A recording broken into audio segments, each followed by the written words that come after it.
Stunning video capturing the collapse of a building in Columbus this morning. That happened in the 1000 block of East Long Street in the King-Lincoln neighborhood.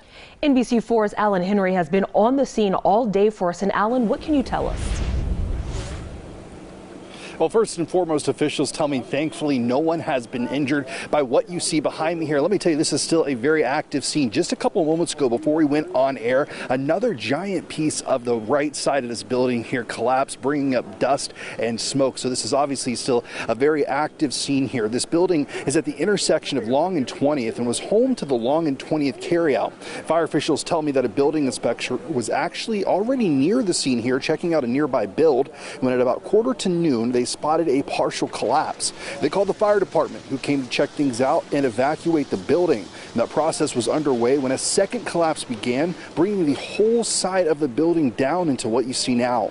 And that turned this into a potential rescue operation, with dozens of fire, EMS, and police units arriving on the scene here. Crews say the only person who lived in the residence above the carryout was the manager of that carryout, which was closed this morning, and that person has been accounted for. Now, as for the cause of this collapse, crews say it's still too soon to tell, but what they do know is that at some point this building is coming down.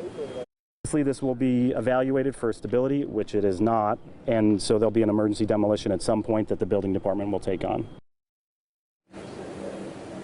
Now, when that demolition will take place is unknown. Officials on the scene here tell me it could be a matter of hours or even days before that process begins, the cleanup starts, and that they can get these roads here at Long and 20th reopened. Local for you in the King-Lincoln neighborhood, Alan Henry, NBC4.